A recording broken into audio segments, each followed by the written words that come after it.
C'est beau une salle des pas perdus. Sous cette verrière, ils sont plus d'un demi-million de voyageurs à passer chaque jour. Bienvenue à Paris-Gare du Nord, la première gare d'Europe en termes de fréquentation.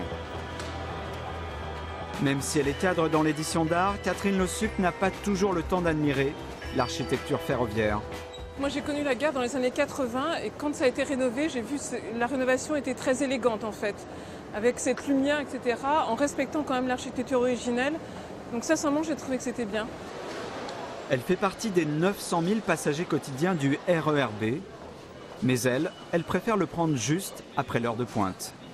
D'habitude, on court là quand c'est à l'approche. Depuis septembre, il s'appelle RER B+. La moitié de ses rames a été rénovée pour près de 650 millions d'euros. Et comme un métro, désormais, il s'arrête à toutes les gares.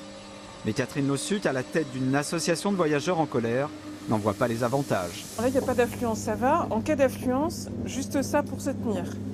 Tous les gens qui sont là, rien pour se tenir, donc on se casse la gueule. Ça, c'est pour les bagages. Aucune personne ne veut mettre ses bagages là, donc ils les mettent au milieu, donc les gens ne peuvent pas se tenir et les bagages font chier tout le monde. Donc en fait, cette rénovation, pour moi, c'en est pas une. D'autres habitués sont plus modérés. Je trouve que ce train il est génial. On a de la place, les gens montent avec la poussette. Pas du tout, je le prends tous les jours, madame. Au mois de janvier, vous avez pu rentrer dans le... Après, il y a les problèmes. Depuis janvier, il n'y a pas eu de problème. Vous avez raison. Il y a juste eu 70% de jours où on ne pouvait pas avoir un service normal. Et vous en êtes content. Il y a eu un incendie. Des retards, 3 jours sur 4 en janvier. Pour le vérifier, nous rencontrons en gare du Nord un voyageur pas comme les autres. Ce que je fais, c'est les statistiques de l'effet ressenti pour les gens qui travaillent. C'est-à-dire quand il y a un problème le matin en heure de pointe et quand il y a un problème le soir en heure de pointe. Et je ne comptabilise que celle-là. Après, c'est très pragmatique. Il y a un problème, c'est un jour à problème. Et il n'y a pas de problème, c'est un jour sans problème. À la SNCF, le calcul est différent. Ce sont les trains qui arrivent avec moins de 5 minutes de retard qui sont comptés. 83% en 2013. Malgré une embellie en septembre, la ponctualité s'est dégradée depuis.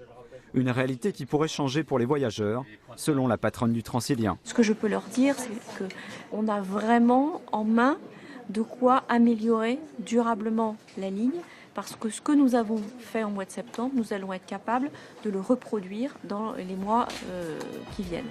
Des travaux sont prévus car les infrastructures sont vieillissantes. Il faut dire que la gare du Nord fête ses 150 ans cette année, mais ceci est une autre histoire.